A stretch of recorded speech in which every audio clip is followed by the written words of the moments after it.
Hello everyone. Class 8 APC books ML Aggarwal का जो chapter number second है उसमें आपको एक्सपोनेंट का टर्म दिया गया है और एक्सपोनेंट के जितने भी एक्सरसाइज आपको सॉल्व करने हैं विद द क्वेश्चन, उनकी पहले आपको लॉज ऑफ एक्सपोनेंट के बारे में जानकारी हो जाना चाहिए।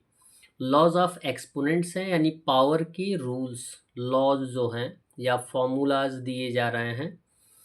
एक्सपोनेंट, पहली बात यह है कि एक्सपोनेंट के तीन नाम होते हैं। एक्सपोनेंट को हम इंडेक्स भी बोलते हैं और पावर भी बोलते हैं। इट मीन्स फर्स्ट टर्म में आइए कि इसमें दो पार्ट होते हैं।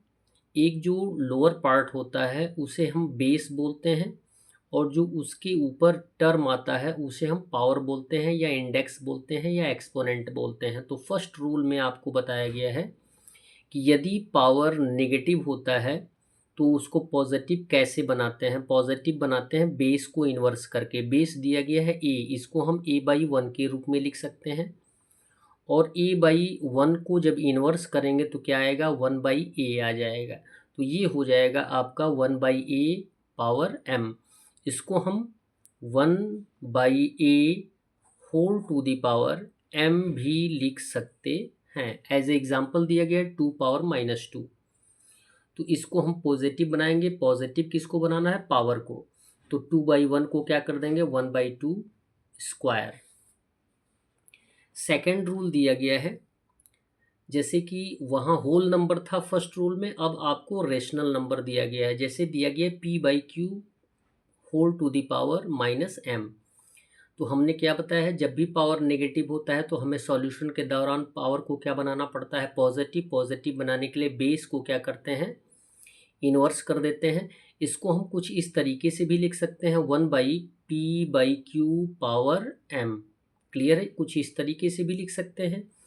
और इसको हम इन्वर्स करके, यानी बेस यहाँ दिया गया p/q, तो यहाँ पे q/p whole to the power m के रूप में भी लिख सकते हैं, या q power m by p power m के भी रूप में लिख सकते हैं।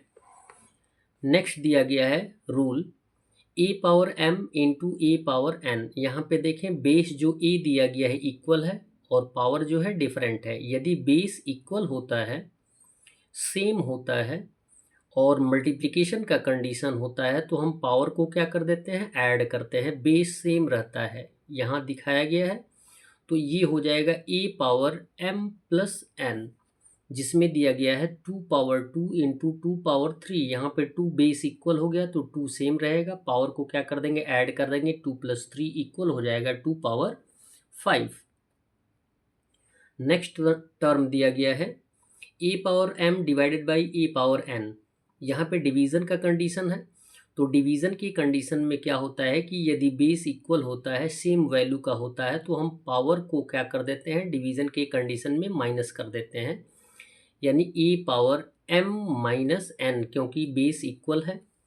जैसे एग्जाम्पल की बात की गई कि बेस 2 दिया गया है, पावर दिया गया 3 और 2, तो क्या करेंगे, बेस तो सेम रहेगा और पावर को माइनस कर देंगे, यानी 3 - 2 यहाँ आना चाहिए।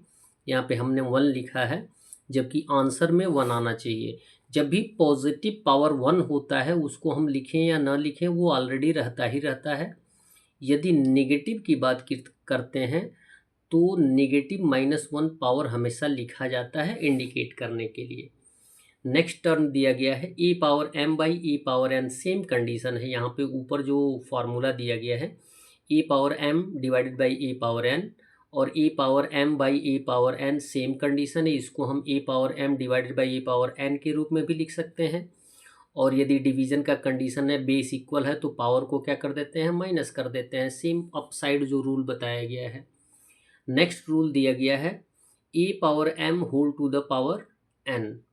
अब यदि बेस के 2 पावर हो जाते हैं तो उन दोनों पावर्स को हम क्या कर देते हैं, मल्टीप्लाई कर देते हैं, यानी a पावर हो जाएगा m इंटू n। इसको हम ऐसे भी लिख सकते हैं a पावर m n। जैसे एग्जाम्पल में दिया गया 2 power 3 whole to the power 2, तो 2 पावर 3 इंटू 2 इट मीन्स हो जाएगा 2 पावर 6। नेक्स्ट फॉर्मूला दिया गया है a power m into b power m।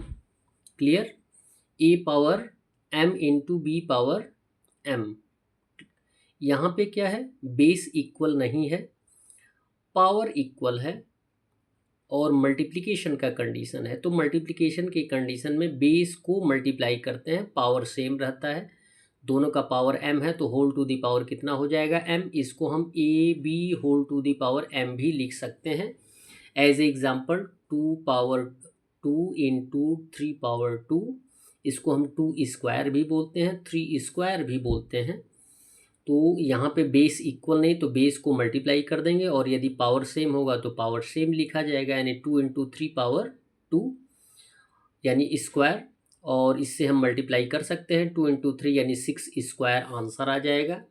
एक लास्ट टर्म दिया जा रहा है कि ए पावर 0 इक्वल कितना होता है 1। किसी भी टर्म में यदि पावर 0 हो जाएगा तो उसका वैल्यू कितना आएगा 1 आएगा, चाहे रेशनल नंबर होगा, होल नंबर होगा, नेचुरल नंबर होगा, इंटीजर होगा। यदि पावर 0 आता है तो उसका वैल्यू कितना होता है 1 होता है। 2 पावर 0 इक्वल होता है 1। मुझे आशा है कि आप इन लॉज ऑफ एक्सपोनेंट्स के टर्म्स को अपने नोटबुक पर लिखकर तैयार करने का प्रयास करेंगे। धन्यवाद। वीडियो को लाइक करें और अपने मित्र को भी बताने का प्रयास करें कि आपके इस चैनल पर APC ML अग्रवाल से रिलेटेड जो मैथमेटिक्स है क्लास 6, 7, 8 की, उनका सॉल्यूशन मिलेगा। धन्यवाद।